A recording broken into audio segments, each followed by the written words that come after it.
Hi hello నమస్తే welcome to RTV business the year. So అలాంటివి కూడా so if you stop importing and substitute with local products, local brands, so it just not just support them now, but it also long term లో కూడా you are putting a ఏమంటే foundation for future growth also and will have continuously higher percentage of GDP also GDP growth also. Reason ఏంటంటే మన domestic manufacturing పెరుగుతుంది, domestic consumption పెరుగుతుంది, will on the whole industry health అనేది పెరుగుతుంది, మంచిగా ఉంటుంది. So term policy దీని గురించి మనం చాలానే వింటున్నాం. Head of the family, the earning person, sudden మనం చెప్పలేం హెల్త్ ఇష్యూస్ ఎలా వస్తున్నాయి, ఎండ్ ఆఫ్ ద డే తెలుస్తున్నాయి what is happening in side. So తను ఎక్స్పైర్ అయినప్పుడు హీ ఆర్ షీ, సో ఆ టైంలో టర్మ్ పాలసీ అనేది చాలా యూస్ఫుల్ అనేది మాత్రమే తెలుసు, కానీ టర్మ్ పాలసీలో ఉన్న యూజెస్ ఏంటి, అసలు దాన్ని ఏ టైంలో తీసుకుంటారు అనేది డీటెయిల్డ్గా మీరు చెప్తారు. తప్పకుండా. టర్మ్ పాలసీ అనేది most important and foundation decision అనమాట. ప్రతి ఒక్క అర్నింగ్ మెంబర్, ఎవరు మగ అయినా ఆడైనా or whatever the age is, మళ్ళీ ఎటువంటి జాబ్ అయినా బిజినెస్ అయినా, సో మీరు డబ్బులు సంపాదిస్తున్నారు, మీ మీద నలుగురు డిపెండ్ అయ్యారు, ఇది డిపెండ్ అయ్యారు అంటే ఐడియల్గా కంపల్సరీ ఉండాల్సినది ఏంటంటే ప్రతి ఒక్కరికి టర్మ్ పాలసీ. టర్మ్ పాలసీ ఏం చేస్తుందంటే it's a life insurance policy, risk policy. So అది జనరల్గా టర్మ్ పాలసీ మనం తీసుకున్నప్పుడు మన కోసం కన్నా మన డిపెండెంట్స్ కోసం మనం తీసుకునే పాలసీ అన్నమాట. సో అంటే కొన్ని ఇన్వెస్ట్మెంట్స్, కొన్ని ఇప్పుడు హెల్త్ ఇన్సూరెన్స్ మనం ఒంట్లో బాగాలేకపోతే మన హాస్పిటల్లో అడ్మిట్ అయితే మన ఎక్స్పెన్సెస్, అన్ఎక్స్పెక్టెడ్ ఎక్స్పెన్సెస్కి కవర్ చేసేది. వేరస్ టర్మ్ పాలసీ మనం యూజువల్లీ మనం బతుకున్నప్పుడు కన్నా మనకి ఏమైనా అయితే మన in the eventuality our family will get that whatever the amount that we took the policy. మనం ₹1,00,00,000 తీసుకున్నాము, 50 లక్షలు తీసుకున్నాము, 40 లక్షలు తీసుకున్నాము, అంత amount will come to the family. And usually ఈ మనీ కూడా ట్యాక్స్ ఫ్రీ వస్తుంది. అండ్ యూజువల్లీ ప్రాసెస్ అంటే డాక్యుమెంటేషన్ కరెక్ట్ ఉంటే 15 days నుంచి 1 month లోపల అమౌంట్ ఎవరైతే నామినీ ఉన్నారో ఆ నామినీ అకౌంట్లోకి వెళ్తుంది అన్నమాట. సో అంత ఈజీ ప్రాసెస్ అయిపోయింది. బికాస్ కాంపిటీషన్ టర్మ్ పాలసీ ఇచ్చే కంపెనీస్ కూడా నీకు క్లోజ్ టు 32 ఉన్నాయి ఇండియాలో. So and it is guided by IRDAI. So policies ఇంతకుముందు లైఫ్ ఇన్సూరెన్స్ పాలసీస్ స్టాండర్డైజ్ లేకుండే, బట్ ఇప్పుడు IRDAI అన్ని స్టాండర్డైజ్ చేసింది. ప్రాసెసెస్ నుంచి పాలసీ ఎలా ఇష్యూ చేయాలి, what is the criteria, how many days you should it take, మళ్ళీ యూనో ఈవెన్ బికాస్ కాంపిటీషన్ పెరగడం వల్ల ప్రీమియమ్స్ కూడా చీప్ అయిపోయాయి. బికాజ్ ఒక కంపెనీ XYZ కంపెనీ ఇంత ఇస్తుంది, అరే వాళ్ళకన్నా నాకు మార్కెట్ షేర్ పెరగాలంటే నేను కొంచెం డిస్కౌంట్స్ ఇవ్వాలి. So in the end consumer ఎవరైతే పాలసీ హోల్డ్ తీసుకుంటున్నారో వాళ్ళకి, పాలసీ హోల్డర్స్కి బెనిఫిటే అనమాట కాంపిటీషన్ ఎక్కువ ఉండడం వల్ల. అండ్ ఆల్సో యాక్సెస్, ఇంతకుముందు అంటే హెల్త్ టెస్ట్లు కంపల్సరీ జనరల్గా టర్మ్ పాలసీస్కి బియాండ్ లెట్స్ 50 లక్షలు 1 crore పాలసీ కావాలంటే హెల్త్ టెస్ట్లు మ్యాండేటరీ అనమాట. బికాజ్ ఒక కంపెనీ మీకు మన మీద లైఫ్ ఇన్సూరెన్స్, టర్మ్ ఇన్సూరెన్స్ ఇస్తుంది అంటే వాళ్ళు కూడా మన హెల్త్ ఎలా ఉందో చెక్ చేసుకొని బేస్డ్ ఆన్ దట్ వాళ్ళు ఇవ్వచ్చా లేదా, సో మనం అదొకటి చూసుకుంటారు. సెకండ్, మన ఇన్కమ్, అన్నిటికన్నా ఇంపార్టెంట్ ఏంటంటే మన income, weather it is salary రూపంలో కానీ ఆ బిజినెస్ రూపంలో. బిజినెస్ అయితేనేమో మన IT returns, okay, last few years IT returns usually 3 years తీసుకుంటారు. శాలరీ అయితేనేమో వెన్ యూఆర్ ఎంప్లాయిడ్ అయితే కొంచెం డీసెంట్ ఆర్గనైజేషన్స్ అయితే 3 months, లాస్ట్ 3 months, లేదు కొంచెం అన్నోన్ కంపెనీస్ ఉంటే లాస్ట్ 3 years Form 16 అంటారు విచ్. సో ఈ Form 16 చూసుకొని దాన్ని బట్టి నీ ఎలిజిబిలిటీ ప్రకారం, ఇఫ్ లైక్ లెట్సే ఒకరి శాలరీ సంవత్సరానికి 5 లక్షలు ఉంది, గ్రాస్ శాలరీ 5 లక్షలు ఉందనుకోండి, వాళ్ళ ఏజ్ వచ్చేసి 30 సంవత్సరాలు అనుకుందాం. సో ఇప్పుడు జనరల్గా ఉన్న నామ్స్లో ఏంటంటే 30లో ఉన్నప్పుడు నీ శాలరీకి 20 నుంచి 30 రెట్ల వరకు టర్మ్ కవరేజ్ ఇస్తారన్నమాట, టర్మ్ లైఫ్ ఇన్సూరెన్స్ ఇవ్వగలుగుతారు. అంటే యువర్ ఎలిజిబుల్, అంటే ఎలిజిబిలిటీ అండ్ నీకు అవసరం ఉందా లేదనేది మనం చూసుకోవాలి. ఎలిజిబిలిటీ వరకు మాత్రం so usually 20 to 30 times when you are in 20 ఉంటే, 20లో ఉంటే. 30లో ఉన్నారనుకోండి 20 టైమ్స్ వరకు ఉంటుంది. అదే 40లో ఏజ్ ఉందనుకోండి ఎంట్రీ ఏజ్. సో 20, 30, 40 అనేది మనం పాలసీ తీసుకునే ఎంట్రీ ఏజ్ అనమాట. సో ఎంత లేట్ తీసుకుంటే అంత అన్ని టైమ్స్ తక్కువ కవరేజ్ ఉంటుంది. సో యంగ్ ఏజ్లో తీసుకుంటే నీకు కవరేజ్ ఎక్కువ ఉంటుంది, but at the same time young ఏజ్లో శాలరీలు కూడా తక్కువ ఉంటాయి. సో యంగ్ ఏజ్లో 20స్లో 7-8 లక్షలు 9 లక్షల శాలరీ ప్యాకేజీ ఉంటుంది. అదే 30స్కి వెళ్తే 8 నుంచి 15-20 లక్షల వరకు వెళ్తుంది. సో దాన్ని బట్టి అనమాట, మన శాలరీని బట్టి. సేమ్ వే మన ఇన్కమ్, సపోజ్ మీరు బిజినెస్ పర్సన్ అనుకోండి ఆర్ ప్రొఫెషనల్ అనుకోండి. సో లాస్ట్ 3 ఇయర్స్ మన బిజినెస్ మన ఐటీ రిటర్న్స్ ఎంత ఉన్నాయో దాన్ని బట్టి same 10 to 20 times or depends on the age bracket. So మనకు ఎలిజిబిలిటీ ఇస్తారనమాట. సో జస్ట్ బికాజ్ నాకు ఒక 5 కోట్ల పాలసీ కావాలి అంటే ఇవ్వరు. సో పాలసీ ఇన్సూరెన్స్ కంపెనీ కూడా చూసుకుంటుంది ఏంటంటే మన జాబ్ ఏంటి, మన బిజినెస్ ఏంటి, అండ్ ఆల్సో కొన్ని రిస్క్ ప్రొఫైల్స్ ఎక్కువ ఉంటాయి. కొద్దిమంది ఫ్యాక్టరీ ఫ్లోర్లో పనిచేస్తుంటారు, ఆర్ కొన్ని ప్రొఫైల్స్ ఉంటాయి, పోలీసులే అనుకోండి, లాయర్లే అనుకోండి, they have X Y Z conditions. Or మీరు ఫైర్ డిపార్ట్మెంట్లో పనిచేస్తున్నారు, so there is a high risk of life risk అక్కడ. సో అలాంటి జాబ్స్ చేసేప్పుడు దే మైట్ అప్పుడు ఏం చేస్తారంటే కొంచెం ఎక్స్ట్రా కండిషన్స్ పెడతారు, ఆర్ ప్రీమియం ఇంక్రీజ్ అవ్వచ్చు. అండ్ అలాగే స్మోకర్స్ ఉంటారు. సో జనరల్లీ స్మోకర్స్కి there is a higher risk of క్యాన్సరే అనుకోండి, లంగ్ డిసీజెసే కానీ, lot of other things. Generally also life expectancy తక్కువ ఉంటుంది. సో అలాంటప్పుడు స్మోకర్స్ ఉన్నారనుకోండి, వాళ్ళకి ప్రీమియం కొంచెం అడిషనల్గా ఆఫర్ చేస్తారు. సో మామూలు వాళ్ళకి ఒక 20,000 అనుకోండి, సంవత్సరానికి 1 కోటి రూపాయలకి మీకు మనం కట్టేయచ్చు 20,000 ఫస్ట్. తర్వాత వన్స్ దే నో దట్ మనం స్మోకర్ అని తెలిసిందనుకోండి టెస్టుల్లో, బికాజ్ నికోటిన్ టెస్ట్ కూడా కామన్ ఉంటుంది అనమాట. Other like physical test, blood టెస్ట్లు, urine test, and also ECG based on the age. కొన్ని కేసుల్లో వెయిట్ వాళ్ళకి ఎక్కువ అనిపించింది అనుకోండి, even other cardiac test like TMT అంటారు, ట్రెడ్మిల్ టెస్ట్. సో ఇవన్నీ యూజువల్లీ ఏం చేస్తున్నారు, వాళ్ళే ఇంటికి పంపించి చేస్తారనమాట. ఇది మనం పాలసీ ప్రీమియం కట్టాక జస్ట్ వేరే వాటిలాగా నేను కట్టగానే పాలసీ ఇష్యూ అవ్వదు. There is a process of insurance కంపెనీలో ఇవన్నీ చూసుకుంటారు. మన హెల్త్ కండిషన్స్ చూసుకుంటారు, మన ఫ్యామిలీ హెల్త్ క్వశ్చన్, బికాజ్ మనం అప్లై చేసేప్పుడు మన హెల్త్తో పాటు మన ఫ్యామిలీ హెల్త్ హిస్టరీ చెప్తాము. So based on that they can make a profile అనమాట. ప్రొఫైల్ చేసి ఫ్యూ డేస్ తర్వాత ఇఫ్ ఏం కండిషన్స్ అన్నీ బాగున్నాయి, నీ ఇన్కమ్ సరిగ్గా ఉందనుకోండి, పాలసీ ఇష్యూ అవుతుంది. ఇష్యూ అయిన రోజు నుంచి యు ఆర్ కవర్డ్. సో ఆ రోజు నుంచి మనకి ఏమైనా సరే అంత amount, if it is let's say 50 lakhs coverage అనుకోండి, 50 lakhs ఏమన్నా అవుతే ఇస్తారనమాట. అండ్ ఇంకోటి ఇంపార్టెంట్ అంటే first few years, usually mostly 3 years లో ఏమన్నా అయితే అడిషనల్గా వాళ్ళు దే మైట్ ఎంక్వైర్, బికాస్ అప్పుడే పాలసీ తీసుకొని ఏమన్నా అయింది అనుకోండి. అలా కాకుండా usually after few years they cannot question, enquire కూడా చేయరు. ఎందుకంటే ఒక 10 years అయింది పాలసీ తీసుకొని, సో అన్నీ సరిగ్గా ఉన్నాయి, వాళ్ళు ఇచ్చేప్పుడే వాళ్ళు రిస్క్ అన్నీ అని చూసుకొని ఇచ్చారు కాబట్టి దెర్ వోంట్ బి దట్, అంటే అన్ని ఎంక్వైరీస్ కానీ అంత ఎక్కువగా ఉండవు అనమాట. పాలసీ క్విక్గా క్లెయిమ్ అనేది క్విక్గా ఆనర్ అవుతుంది, కావాల్సిన అమౌంట్ కూడా క్విక్గా వస్తుంది అనమాట. ఇందులో ఇంకొకటి ఏంటంటే entry age determines the premium. So మీరు యంగ్ ఏజ్ ఉన్నప్పుడు తీసుకుంటే ప్రీమియం తక్కువ ఉంటుంది. ఓకే, సంబడి 25లో తీసుకున్నారనుకోండి, 1 కోటి రూపాయలకి అప్ టు 70 తీసుకుంటే 10,000లో అయిపోతుంది. అది 10,000 ఎంట్రీ ఏజ్లో ఏదైతే ఫిక్స్ పాలసీ తీసుకున్నప్పుడు ఏ ప్రీమియం ఉంటుందో ఆ ప్రీమియం ఫర్ ఎవర్ సేమ్ ఉంటుంది టర్మ్ ఇన్సూరెన్స్లో. వెరాజ్ హెల్త్ ఇన్సూరెన్స్ కానీ అదర్ ఇన్సూరెన్స్ మన ఏజ్తో పాటు, హెల్త్ ఇన్సూరెన్స్ ఎస్పెషల్లీ మన ఏజ్తో పాటు ప్రీమియమ్స్ పెరుగుతాయి. 25 to 35 ఒక ప్రీమియం ఉంటుంది, 36 నుంచి 40 ఒక బ్రాకెట్, అలా బ్రాకెట్స్లో మన ప్రీమియమ్స్ పెరుగుతూ ఉంటాయి.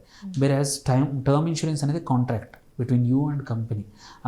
మన తీసుకున్నప్పుడు ఏదైతే ప్రీమియం ఉందో అది ఫర్ ఎవర్.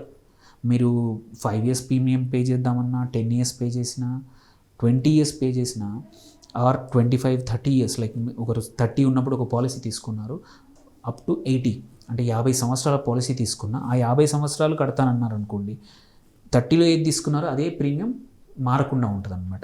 అందుకే సో ఎంత తక్కువ ఏజ్లో తీసుకుంటే ప్రీమియం అంత తక్కువ ఉంటుంది. రీజన్ ఏంటంటే రిస్క్, లైఫ్ రిస్క్ అనేది మన ఏజ్తో పాటు దెర్ ఇస్ హయ్యర్ రిస్క్స్ ఉంటాయి జనరల్గా అలా. సో అండ్ ఇంకోటి ఉమెన్కి యూజువల్లీ ప్రీమియమ్స్ ఒక 15-20% తక్కువ ఉంటాయి. So that is another thing.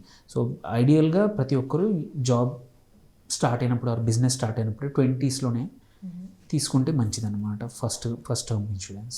And in general festive టైమ్స్లో మనం అనుకోకుండానే కొంచెం ఎక్కువ ఖర్చు పెట్టేస్తూ ఉంటాం. సో మన ఫైనాన్షియల్ అనుకున్న టార్గెట్ కంటే కూడా కొంచెం మించి ఎక్కువ ఖర్చు అయిపోతుంది. సో అలాంటి టైంలో ఫెస్టివ్ టైమ్స్లో వైస్లీ మనం ఎలా సెలెక్ట్ చేసుకోవాలి, ఎలా కొనుక్కోవాలి వస్తువులు? బికాస్ వీ నీడ్ టు, అంటే కొన్ని ఉంటాయి సొసైటీలో, we need to follow few things. అది రిచువల్స్ కావచ్చు, లేకపోతే ఫ్రెండ్స్కి గిఫ్ట్ హ్యాంపర్స్ కావచ్చు, which we need to do basic అనమాట. సో ఇలాంటి టైంలో బీయింగ్ వైస్ పర్సన్ మనం ఎట్లాగా వైస్లీ సెలెక్ట్ చేసుకోవాలి? So one thing, for everything there is always as a planner, financial ప్లానర్గా చెప్పేది ఏంటంటే, మనం ప్లానింగ్ కరెక్ట్గా చేసుకున్నాం అనుకోండి, మనకు ప్రతి సంవత్సరం దీవాళి ఎప్పుడు వస్తుందో తెలుసు, దసరా ఎప్పుడు వస్తుందో తెలుసు, సంక్రాంతి ఎప్పుడు వస్తుందో తెలుసు, ఎప్పుడు దేనికి మనం కొత్త బట్టలు కొనుక్కోవాలో తెలుసు, పిల్లలకి కానీ ఫ్యామిలీకి కానీ ఎప్పుడు కొని ఇచ్చాలో తెలుసు. దాని తగ్గట్టు మనం ముందే బడ్జెట్ కరెక్ట్గా సెట్ చేసుకున్నాం అనుకోండి. సపోజ్ నేను ఇప్పుడు ఈ దీవాళికి మొత్తం బట్టలకి గిఫ్ట్లకి అని కలిపి 20,000 spend. So determine that amount కొంచెం ముందు నుంచే ప్లాన్ చేసుకుంటే ఫ్యూ మంత్స్ బిఫోర్ తక్కువ ఖర్చులు పెట్టుకొని, ఆర్ ఇప్పుడు ఖర్చు అయినా కానీ నెక్స్ట్ ఫ్యూ మంత్స్ సేవ్ చేసామనుకోండి, that is one method. And ఉన్నంతలో ఆల్టర్నేట్స్ వెతుక్కోవడం సేమ్ అమౌంట్కి చూసుకొని ఎక్కడ తక్కువ దొరుకుతాయి. సో అదొక method. And but otherwise important thing is planning. All that determines is plan correctly and don't just fall for, అంటే అవసరం ఉందనుకోండి, అవసరం ఉన్న చోట కంపల్సరీ పెట్టాలి. Festival is the time to celebrate. నలుగురితో కలవడానికి, నలుగురితో మాట్లాడడానికి, నలుగురితో మన కస్టమ్స్ ఏవైతే ఉన్నాయో, మన పద్ధతులు అవన్నీ పాటించడం బాధ్యత. కాబట్టి దానికి కావాల్సి, అంటే తర్వాత బాధపడే బదులు ముందే కొంచెం నేను ఆల్వేస్ చేసేది ప్లానింగ్, బడ్జెట్ వేసుకుంటే ఆ బడ్జెట్లో నేను ఈ నెలలో నాకు ఖర్చు ఎక్కువ ఉంటుంది, ఈ నెలలో తక్కువ ఉంటుంది. సో డిసెంబర్లో నాకు ఎక్కువ ఉండకపోవచ్చు, ఫిబ్రవరి మార్చ్లో పండుగలు లేవు, తక్కువ ఖర్చు, ఆ టైంలో సేవ్ చేసుకొని ఇట్లాంటి పండుగలు ఉండే టైంలో, సంక్రాంతికి పండుగ వస్తుంది, ఇఫ్ యు ఆర్ క్రిస్మస్ అనుకోండి సెలబ్రేట్ చేసుకుంటే అప్పుడు. సో యూ ఆల్రెడీ మన advantage with most of our festivals ఏంటంటే అవి సెట్ మంత్ ఆల్రెడీ డిటర్మైన్ అయిపోయి ఉంటుంది. సో మనం ప్లాన్ చేసుకునే ఇప్పుడు ఏప్రిల్ 1స్ట్లోనే ఫైనాన్షియల్ ప్లానింగ్ ఎప్పుడు ఫైనాన్షియల్ ఇయర్ ప్రకారం చేసుకుంటే పర్సనల్ కూడా, ఓకే నాకు ఏప్రిల్ మే జూన్లో పండుగలు లేవు, సో ప్రాబ్లీ జూన్ జూలైలో రాఖీ పండుగ వస్తుంది, if I have a sister I need to spend this much. ఆ తర్వాత దసరా వస్తుంది, దసరాకి ఇంత ఖర్చు, దీవాళికి ఇంత ఖర్చు. క్యాలెండర్ ఎట్లా ప్లాన్ చేసుకుంటామో, సెలవులు ఎలా ప్లాన్ చేసుకుంటాం, వీటిని కూడా ప్లాన్ చేసుకుంటే I think always good. Unplanned expenditure usually మన బడ్జెట్ని రూయిన్ చేస్తాయి. స్పాంటేనిటీ ఏమంటారు, వాటికి కూడా ఏం చేయాలంటే కొంచెం డిస్క్రిషనరీ స్పెండింగ్ అని, అంటే డిస్క్రిషనరీ స్పెండింగ్ పెట్టుకొని, ఆర్ మనకి అంటే ఇష్టం వచ్చినవి కొన్ని కొనుక్కోవడానికి ఇంత పర్సంటేజ్ పెట్టుకుంటే, సో మన బడ్జెట్లు అనేది పర్సనల్ బడ్జెట్లు they are under the control. ఎన్ని పండుగలు వచ్చినా అది. అండ్ జనరల్గా టెంప్టేషన్ లేకుండా మనం మనకు యాజ్ లాంగ్ యాజ్ మన థాట్ ప్రాసెస్ క్లారిటీ ఉందనుకోండి, నాకు ఇవే కావాలి, ఇవే ఖర్చు పెడతాను అనే క్లారిటీ ఉందంటే, ఆ డిసిప్లిన్ ఉందంటే, sure one can stick to అంటే our budgets. There is no other way. మనం ఇవి ఎసెన్షియల్, మన ట్రెడిషన్స్ కస్టమ్స్ కంపల్సరీ మెయింటైన్ చేయాలి అంటే ప్లాన్ చేసుకుంటే పక్కా అవుతుంది. Okay. And more over festive టైమ్స్లో ఎక్కువ కూడా క్రెడిట్ కార్డ్స్ ఎక్కువ వాడడం జరుగుతూ ఉంటుంది. సో క్రెడిట్ స్కోర్ పెంచుకుంటూ క్రెడిట్ కార్డ్ వాడాలి, అది కూడా ఒక ప్రణాళికతో క్రెడిట్ కార్డ్ని వాడాలంటే ఎలా పాసిబుల్ చెప్పండి? బికాజ్ మీరు పర్సనల్ ఫైనాన్షియల్ ప్లానర్ కాబట్టి మీ దగ్గర నుండి ఆబ్వియస్లీ ఒక పర్ఫెక్ట్ ప్లానింగ్ అనేది మేము ఎక్స్పెక్ట్ చేస్తున్నాం. Actually credit card is wonderful instrument అనమాట. బట్ ఇట్ కమ్స్ విత్ ఏమంటారు డబుల్ ఎడ్జ్ స్వార్డ్ అనమాట. ఇట్లా కత్తికి 2 వైపులు 10 ఉంటే కష్టము. సో మనం కరెక్ట్గా వాడితే it's a very good method. ఏమంటారు, నువ్వు డబ్బుల్ని మేనేజ్ చేసుకోవడము, అంటే కరెక్ట్గా ఎప్పుడు అవసరం వచ్చినప్పుడు అప్పుడు స్పెండ్ చేయడము, అండ్ కట్టేసుకుంటే ఇన్ టైంలో కట్టేసేసుకున్నాం అనుకోండి, నీ క్రెడిట్ స్కోర్ యాక్చువల్లీ పెరుగుద్ది. సో క్రెడిట్ స్కోర్ ఎక్కువ ఉంటే ఫ్యూచర్లో ఏదైనా పెద్ద బయింగ్స్, పెద్ద లోన్స్ ఉన్నప్పుడు నీ స్కోర్ హయ్యర్ ఉంటే ఇట్స్ ఈజియర్ అవుతుంది, ప్రాసెస్ ఈజియర్ అవుతుంది. అంటే credit score is one method. So ఇది డ్యూటీ అంటే వాళ్ళు లోన్ ఇచ్చే ఏజెన్సీ ఎవరైనా సరే, బ్యాంక్సే కానీ, ఫైనాన్షియల్ ఇన్స్టిట్యూషన్స్, ఎన్బిఎఫ్సిస్ కానీ, క్రెడిట్ స్కోర్ బాగా ఉంటే there is a high chance that నువ్వు టయానికి డబ్బులు తీసుకుంటావు, యూఆర్ రెస్పాన్సిబుల్గా డబ్బులు కడతావు అనమాట, రిటర్న్ కడతావు అనేది క్రెడిట్ స్కోర్ డిటర్మైన్ చేసేది ఏంటంటే నీ హిస్టరీని చూసి నువ్వు పాస్ట్లో తీసుకున్న లోన్స్ ఏంటి, ఎన్ని టయానికి కట్టావు, ఎన్ని హానర్ చేయలేదు, if there is any cheque bounces కానీ, ఏ పేమెంట్ అయినా లేట్ అయ్యాయా, సో ఎవరైనా నీకు నోటీసులు అన్ని హిస్టరీలో ఉంటాయి. దాని బేసిస్ మీద నీ స్కోర్ డిటర్మైన్ అవుతుంది అనమాట. ఆల్సో ఎన్ని లోన్స్ ఉన్నాయి నీ మీద, whether it is home loan, auto loan, vehicle loan, consumer loan, business loan, personal loan. So there are so many ways. And if you are director in a company తీసుకున్న loans కూడా నీ మీద reflect అవుతాయి. And also ఒక loan తీసుకోవడానికి ఎన్ని చోట్ల try చేసావు. ఎగ్జాంపుల్, పర్సనల్ లోన్ తీసుకోవడానికి ఒక 4 చోట్ల ఒకేసారి అప్లికేషన్ పెట్టావు, 4 చోట్ల పెట్టావు అప్లికేషన్స్. ఆ 4 అంటే ఎన్ని అప్లై చేసావు అనేది కూడా రిఫ్లెక్ట్ అవుతుంది నీ స్కోర్ పైన. నీ స్కోర్ అనేది ఈజ్ నాట్ ఓన్లీ నువ్వు కరెక్ట్ కట్టడమే కాదు, ఇవన్నీ కూడా నువ్వు ఫ్రీక్వెంట్గా లోన్ తీసుకుంటున్నావు అనుకోండి, నీ స్కోర్ పడిపోతుంది. సో రీజన్ ఏంటంటే యు ఆర్ డిపెండెంట్ ఆన్ అప్పుల మీద డిపెండ్ ఆన్ నీ లైఫ్ అనేది స్కోర్ సేస్ అనమాట. అండ్ సో దట్ ఈస్ అంటే స్కోర్ మీనింగ్ ఏంటంటే అదనమాట. సో వెదర్ యువర్ అప్పుల మీద ఎంత డిపెండ్ అవుతున్నావు, ఎంత టయానికి కడుతున్నావా లేదా అనేది స్కోర్ ఇస్తుంది. Coming back to the credit card. So credit card ఏంటంటే usually with all the banks ఎవరైతే ఆఫర్ చేస్తాయో, so they give you that 3 weeks, 2 to 3 weeks of time. Credit card statement వచ్చాక నువ్వు టయానికి కట్టావనుకోండి, బేసికలీ లెట్స్ సే సంబడి నువ్వు ఇవాళ spend చేసావు, నియర్లీ యావరేజ్ తీసుకుంటే 30 days ఆఫ్ క్రెడిట్ వస్తుంది నీకు. అంటే 30 days నువ్వు వేరే వాళ్ళ డబ్బుల్ని ఫ్రీగా వాడుకోవచ్చు థియరిటికలీ. నువ్వు కరెక్ట్గా ప్లాన్ చేసుకుంటే నీ డబ్బుల్ని నీ అకౌంట్లో ఉంచుకుంటూ, లెట్స్ నీది ఒక పర్ మంత్ ఒక 50,000 ఖర్చు ఉందనుకోండి, ఆ ఖర్చుని 50,000 నీ అకౌంట్లో పెడుతూనే క్రెడిట్ కార్డ్ని వాడుకొని టయానికి కట్టేసామనుకో, సో ఆ 30 days కూడా 50,000కి బ్యాంక్ ఇంట్రెస్ట్ ఏదో వస్తున్నట్టు థియరిటికలీ అది కరెక్ట్, అది టూల్. అండ్ ఆల్సో ఈ అడిషనల్గా 20 days మొత్తం 50, అంటే if you plan well 50 days, but average తీసుకుంటే 30 days అన్నా నీకు క్రెడిట్ టైం వస్తుంది. అడ్వాంటేజ్ ఏంటంటే నువ్వు 2 or 3 things. ఒకటి, నువ్వు ఒక తర్వాత వచ్చే నెక్స్ట్ మంత్ వచ్చే శాలరీ కోసం ఎప్పుడే స్పెండ్ చేయొచ్చు, that is one. And another is limit. నీకు పెద్ద అమౌంట్ తీసుకొని అంటే you can plan it well, but ఐడియల్గా credit card should be paid in full on time. అలా ఎవరైతే చేస్తారో ఆ డిసిప్లిన్ ఉన్న వాళ్ళకి ఎప్పుడు ఇబ్బందులు రావు. Actually they have benefit. అంటే మనం కరెక్ట్ టైం కట్టామనుకోండి, ఇప్పుడు ఈ నెలలో మనం ఒక 60,000-70,000 వాడాము, నెక్స్ట్ మంత్ కట్టేసామనుకోండి, డ్యూ డేట్ కన్నా ముందే కట్టేసామనుకోండి, it is always good, it's beneficial. You're using your credit. నీ డబ్బులు కాకుండా వేరే వాళ్ళ డబ్బులతో వాడుకొని 20 days తర్వాత వాడుకొని నువ్వు ఇచ్చేస్తున్నావు.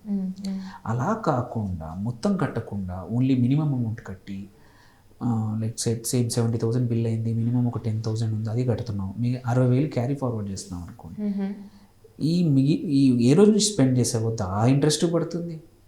And future you're carrying the interest. Usually credit కార్డ్స్లో పెద్ద డిసడ్వాంటేజ్, పెద్ద డేంజర్ ఏంటంటే they are unsecured loan. Unsecured loans always come with higher interest. So because ఎవరైనా తాకట్టు పెట్టకుండా లోన్ ఇచ్చినప్పుడు ఆబ్వియస్లీ దే రిస్క్ ఎక్కువ కాబట్టి రిటర్న్స్ కూడా వాళ్ళు కూడా ఇంట్రెస్ట్ రేట్స్ ఎక్కువ ఛార్జ్ చేస్తారు.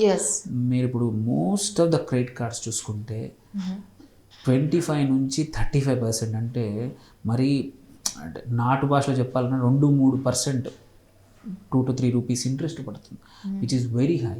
నువ్వు కట్టకపోతే సంవత్సరంలో నువ్వు ఒక 60,000 will become double, because they add lot of charges. నువ్వు కట్టకపోతే డిఫాల్ట్ ఛార్జెస్ అని, లేట్ పేమెంట్ ఛార్జెస్ అని, అవి plus original amount plus interest, ఇవన్నీ కలుపుకొని అంటే it will add up huge. అంటే one of the worst way అంటే మనం ఫైనాన్షియల్ రూయిన్స్ తెచ్చుకోవడం ఏంటంటే credit card. Because interest rate కొన్ని కేసులు 36-45% కూడా ఉంటాయి కొన్ని కేసుల్లో.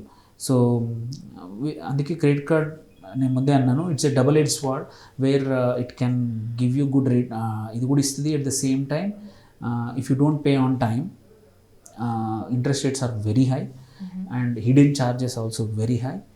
సో అందుకే క్రెడిట్ కార్డ్ అప్లై చేసే ముందే ఈ లెసన్ అనేది very important, that provided I will pay on time. నేను ఆ డిసిప్లిన్ ఉంచుకోవాలి. అలా ఉండే వాళ్ళకి it is one of the best methods, because నీ స్పెండింగ్ అంతా కార్డ్ మీద స్పెండ్ చేయొచ్చు. నువ్వు స్టేట్మెంట్ జనరేట్ అయ్యాక పే చేసేసుకుంటే you are creating a good history, credit history.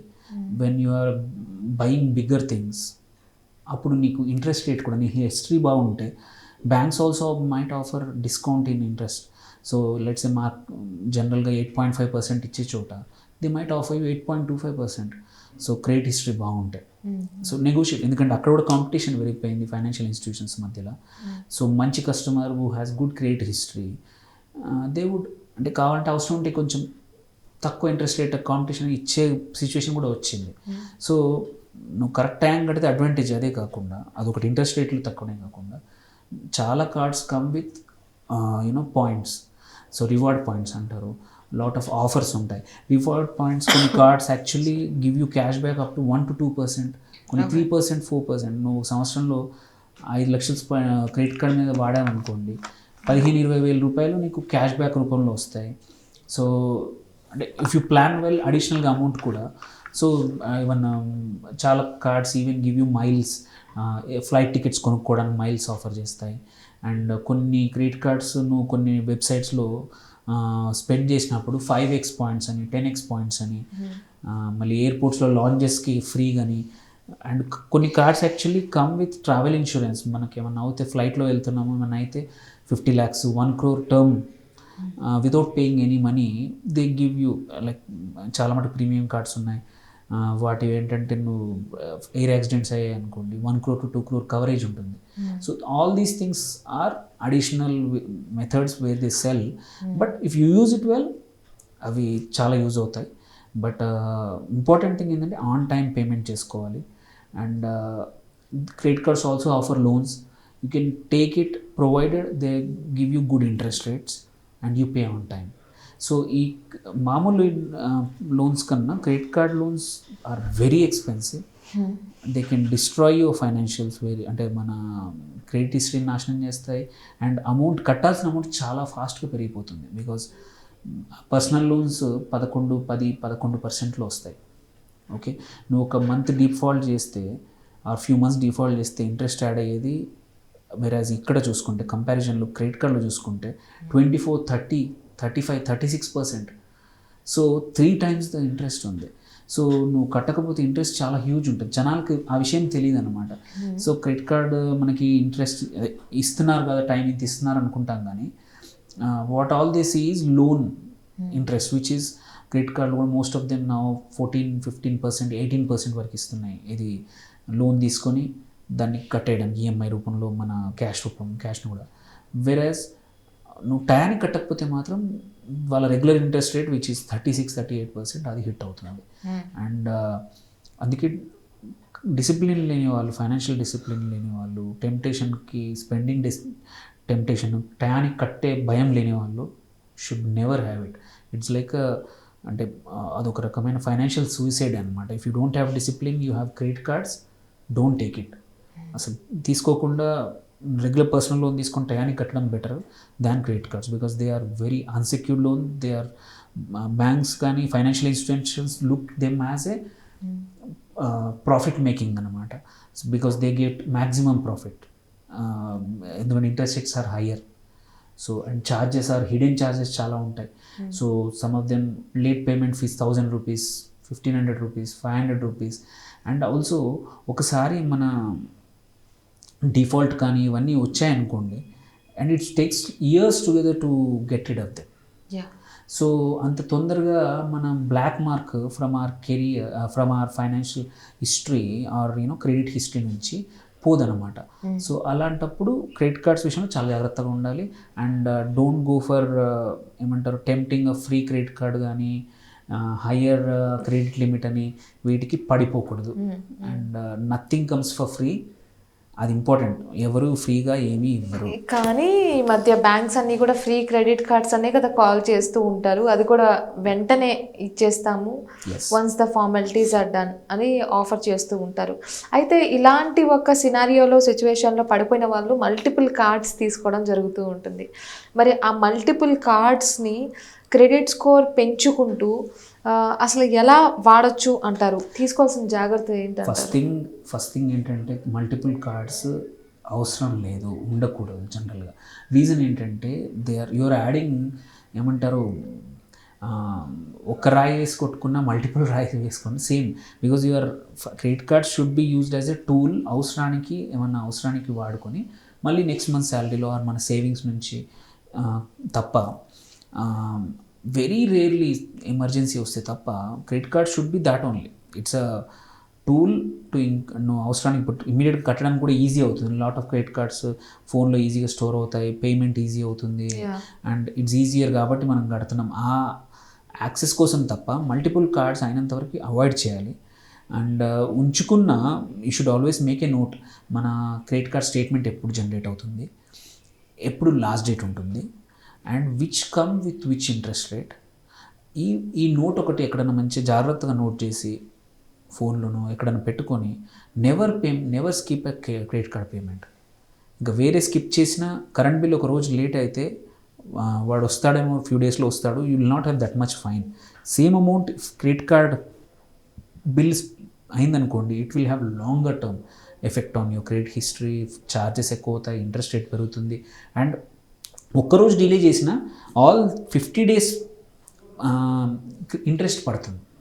Let's say మనము ఇవాళ కట్టాల్సిన 20,000 క్రెడిట్ కార్డ్ బిల్ కట్టలేదు అనుకోండి, ఒక్కరోజు లేట్ అయినా ఆ 20,000కి ఈ 40 రోజుల 50 రోజుల క్రితం కొన్నప్పటిది ఆ రోజు నుంచి ఇంట్రెస్ట్ పడుతుంది. So 20,000 bill become 24,000-25,000.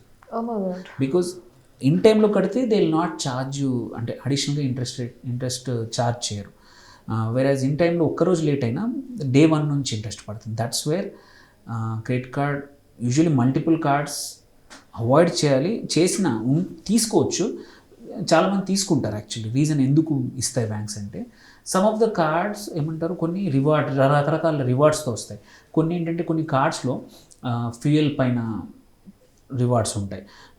ఇప్పుడు కొన్ని ఫ్యూయల్ కంపెనీస్ వాటివి, ఇప్పుడు IOCL, BP ఇట్లాంటివి ఉన్నాయి కదా, వాళ్ళు అంటే బ్రాండెడ్ కార్డ్స్ అంటారు, వాళ్ళు additional discount 0.5% or reward points అవన్నీ రిటర్న్స్ ఇస్తూ ఉంటారు. అండ్ కొన్ని cards comes with branding like Amazon, ఇట్లాంటి ఫ్లిప్కార్ట్ లాంటి వెబ్సైట్స్ వాళ్ళ దగ్గర కొన్నప్పుడు అడిషనల్గా పాయింట్స్ ఇవ్వడము. సో ఇట్లాంటి రివార్డ్ కార్డ్స్ ఉంటాయి. అండ్ కొన్ని cards come with movie tickets for free. So every month 1-2 tickets ఉంటాయి అట్లాంటివి. అండ్ కొన్ని cards come with miles cards, airlines తోటి కలిపి ఉంటాయి అలాంటివి. అండ్ కొన్ని cards actually come with status symbol also. Some of them say we are exclusive card. వాళ్ళు ఓపెన్గా చేయరు, బ్యాంక్ ఎక్స్క్లూజివ్గా ఫోన్ చేసి మన ఇన్కమ్ బట్టు, మన స్పెండింగ్ బట్టు, మన శాలరీని బట్టి ఆఫర్ చేస్తూ ఉంటాయి. అట్లాంటివి మేక్ సెన్స్. బట్ ఏవి తీసుకున్నా స్టిక్ టు దట్. డోంట్, అన్నిటికన్నా ఇంపార్టెంట్ పెద్దగా జనాలు చేసిన పెద్ద ప్రాబ్లం ఏంటంటే బ్యాలెన్స్ ట్రాన్స్ఫర్ అంట. అక్కడ తీసుకెళ్ళి ఇంకో దగ్గర తీసుకెళ్ళి ఇంకో కార్డ్కి. Every balance transfer come with its own processing cost. మళ్ళీ ఇట్స్ నెవర్ ఎండింగ్ సైకిల్ అనమాట.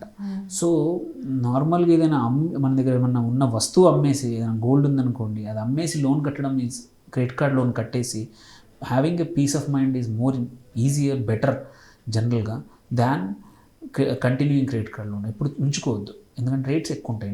అంత ఎక్కువ ఇంట్రెస్ట్ నువ్వు గోల్డ్ ఉందనుకోండి, ఇంట్లో గోల్డ్ పెట్టి ఖాళీగా ఉండే కన్నా నువ్వు ఎక్కడైనా గోల్డ్ లోన్ తాకట్టు పెట్టినా నీకు 8-9%, 10-11%, 12%లో వాడు ఛార్జ్ చేస్తాడు. ఆ అమౌంట్ తీసుకెళ్ళి 36-37% ఛార్జ్ చేసే క్రెడిట్ కార్డ్ కట్టేసి క్రెడిట్ కార్డ్ తక్కువ చేసుకుంటే నీ గోల్డ్ ఇంట్రెస్ట్ రేట్ ఎక్కువ పెరగదు. So actually saving.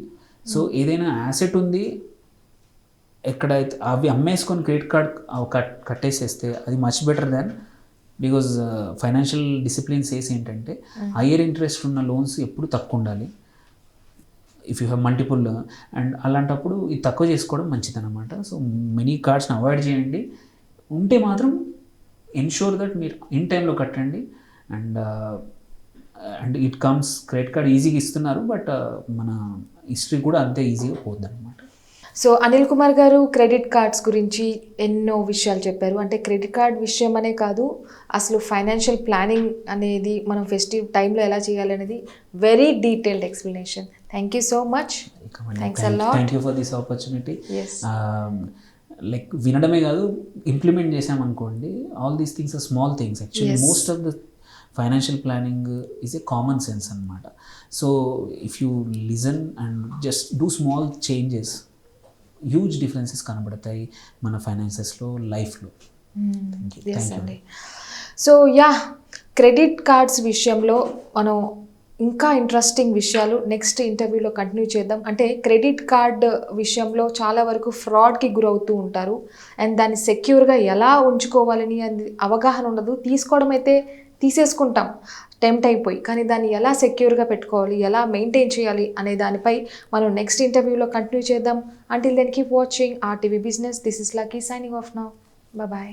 మరిన్ని వీడియోస్ కోసం ఛానల్ ని సబ్స్క్రైబ్ చేయండి, లేటెస్ట్ అప్డేట్స్ కోసం వాట్సాప్ ఛానల్ ని ఫాలో చేయండి, అండ్ లింక్ డిస్క్రిప్షన్ లో ఉంది.